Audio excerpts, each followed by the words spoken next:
Hi, this is an introduction into using Adobe Illustrator, and you're going to learn some of the pen tools that you need to create your baggage tag character, and you're going to learn how to use them, but also how to prepare your artwork to be laser cut. There's special things that you need to follow for that.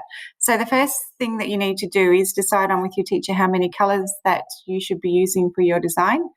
So as you can see, there's three colors, even though we don't call black and white a color, but they're layers that you'll be using for this task. So we've got black, we've got white, and we've got brown for the monkey. So what we've done here is we've actually only used two pieces of acrylic. So if you look at this photograph of the finished piece, the brown piece has been cut out with the laser cutter and the white piece has been cut out as well. But in addition to that, we've also etched some areas. So what the laser cutter does is it burns into the acrylic, but it doesn't cut all the way through. And then I've gone into that etched area and coloured it in with a Posca marker. So if you have fine areas to fill, then you would possibly consider using Posca markers, and we have loads of colours at school that you can use. And that's because if you have small areas, when you go to glue on these small areas, first of all, you can get the eyes sort of a bit skewy. Secondly, the glue that you use to glue all these items in place, it's like a welding glue. So what it does is it sort of melts the acrylic together. So what happens is it marks the acrylic. So if you were to stick on an eye and then it slightly slips as it's drying, then you will see the mark of the glue and it will look really messy. So it would work out much cleaner to etch in the eye.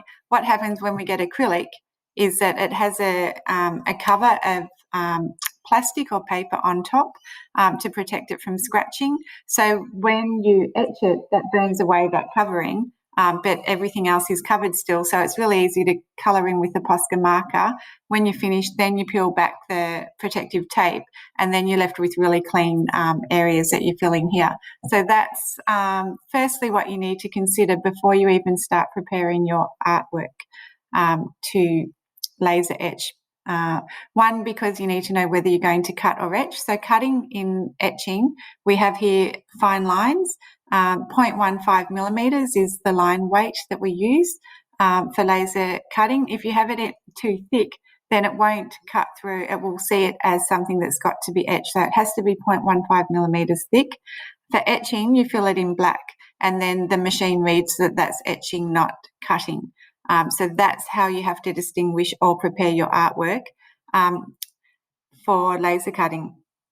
As you can see here, I've decided, or the student actually has decided, that they're going to keep the whole surface area of the back white, and then they're going to glue on this brown cutout on top. So you can see here this white goes through the whole back. So we've had to cut a hole for both layers and make sure that they're properly aligned.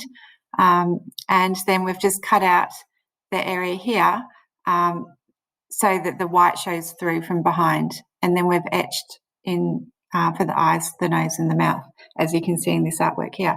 So for this piece of artwork, we needed two layers. We needed the white background and we needed the brown layer as well. So you can see how that has been put together.